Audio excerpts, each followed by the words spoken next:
fact, my husband wore one the other day to the beach and said that someone actually made fun of him, which I was like, it's 2021, you can wear a baseball hat if you want to in whatever country you're in.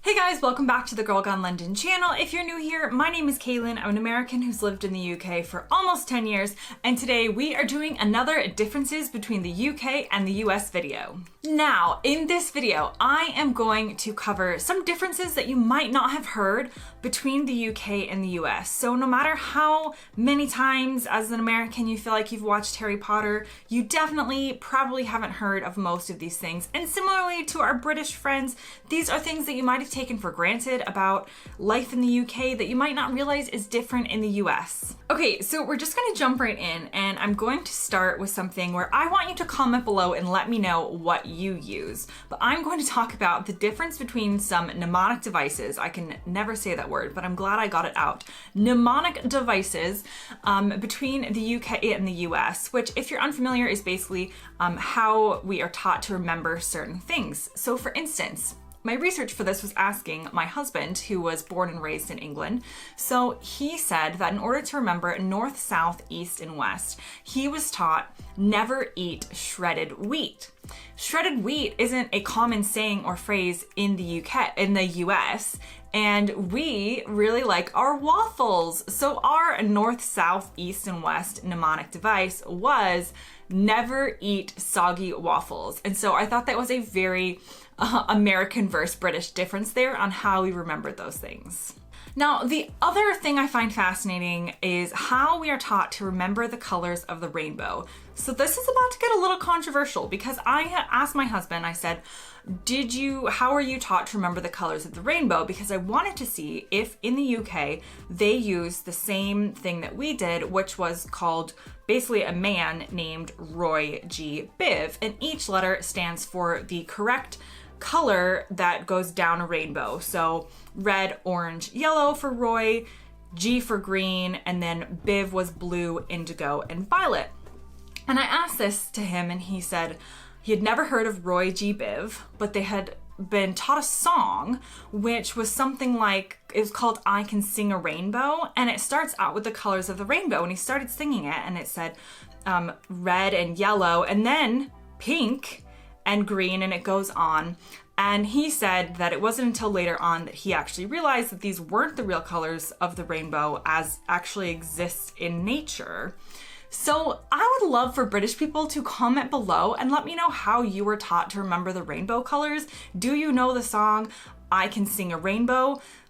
Do any teachers out there, do you teach I Can Sing a Rainbow, but it's like the wrong colors, but do you tell them it's the wrong colors, or is it just like a song for fun? I definitely need some answers on this one because we were always taught Roy G. Biv simply because if you actually look at a rainbow in nature, that is the way the colors line up. And the British one seems very out of whack and not actually colors that are included in the rainbow. So that is definitely something I need you guys to clear up for me. Have you heard of Roy G. Biv? Do you have other ways that you were taught to remember things?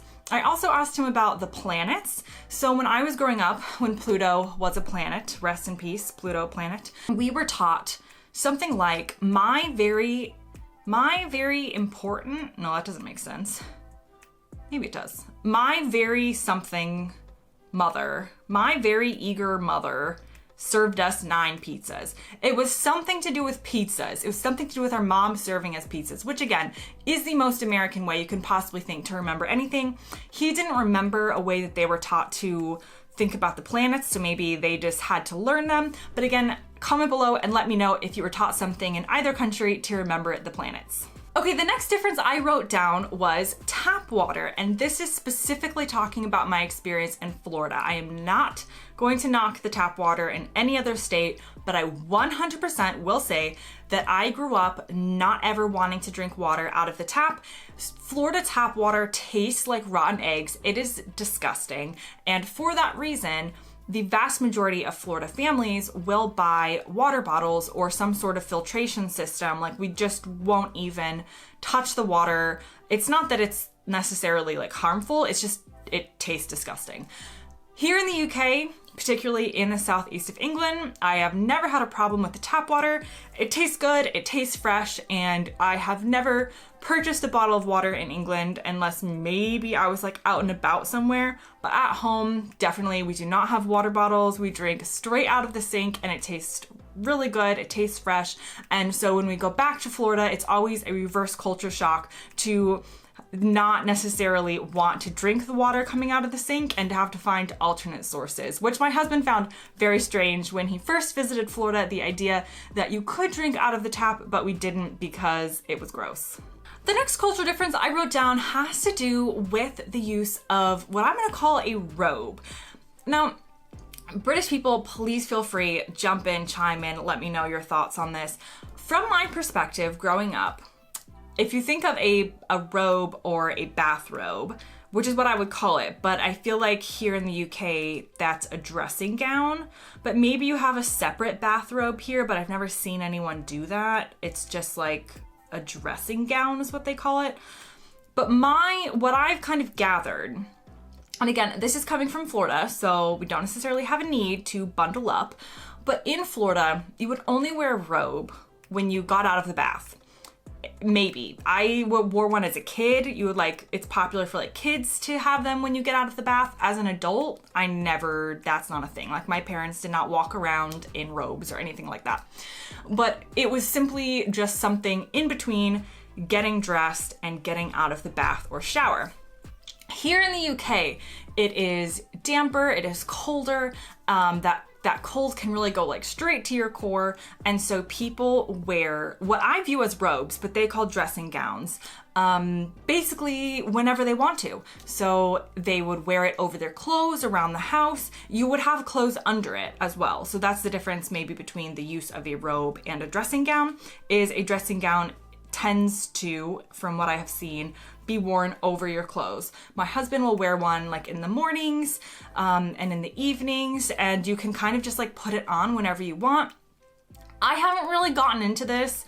Again, being from Florida, I kind of am just looking at it like, why are you wearing a bathrobe at like 3 p.m.?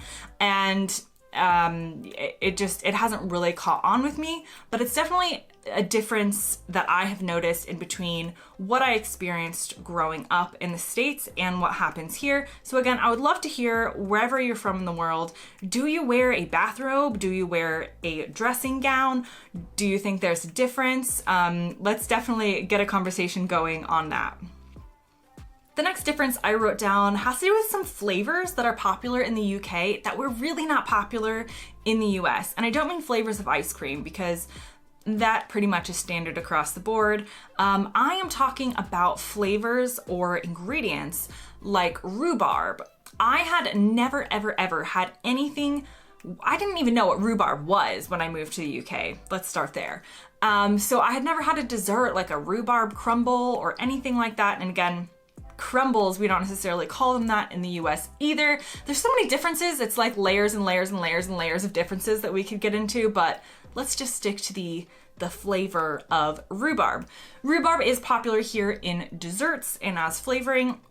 Another thing I thought was something like blackcurrant, which is not at all something that we would even know what it tastes like in the US if you just said blackcurrant. Most of us, it's not a flavor that I grew up having. It was not an option like of juices, whereas here blackcurrant is a popular flavor of like squash.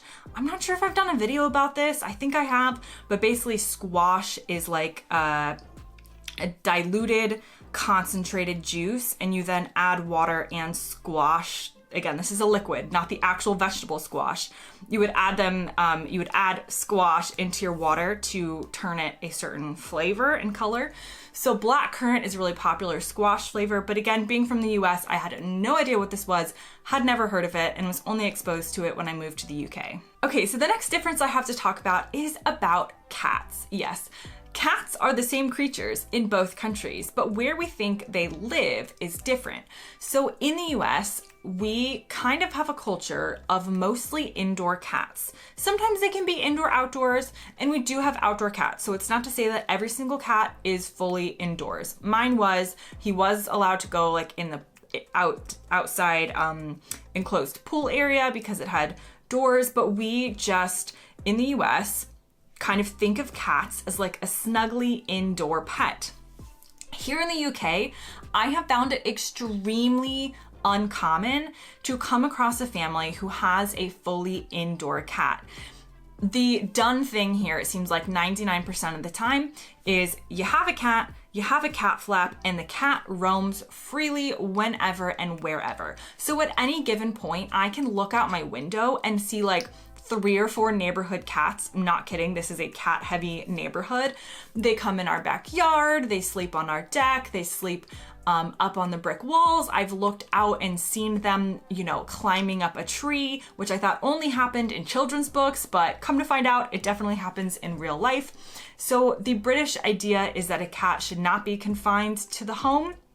Now, as a cat lover myself, though I'm highly allergic, so I don't have one, I definitely would fear for my cat the entire time it was out of the house. So I'm not sure if I got a cat here, what I would do. Again, I wouldn't get a cat, but hypothetically, I just, you know, there are a lot more like cat injuries and cat fights and cats getting into it with wild animals, and unfortunately cats and cars not mixing well. So that is definitely more of a thing I hear here than in America, where a lot of our cats are just kept indoors, and not because we're trying to stop them from living their best life or anything. It's just culturally, we kind of think of a cat as an indoor pet.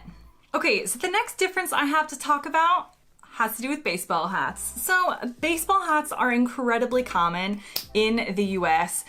I feel like this is a stereotype of Americans. If you think of an American, you might think of them wearing a baseball hat, or a baseball cap, as some people would say. This is too big for my head. This is my husband's hat. But they're not common in the UK. In fact, my husband wore one the other day to the beach and said that someone actually made fun of him, which I was like, it's 2021, you can wear a baseball hat if you want to in whatever country you're in. But apparently in the UK, not very common to wear a baseball hat. I'm trying to think of what hats they would wear.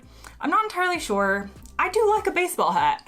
I didn't used to wear them. We wore them as kids, but I wasn't gonna like go to my high school wearing one. But now I would wear one on a sunny day, keep the sun out of your eyes, or you can do like the backwards baseball hat so you look like you're straight out of the 90s. But yes, if you come to the UK wearing your baseball hat, just know you are not necessarily going to be surrounded by loads of other people doing the same, but I say you be you, wear your baseball hat in the UK if you want. And if you're a Brit coming to the US, this is your chance to wear a baseball hat and get away with it.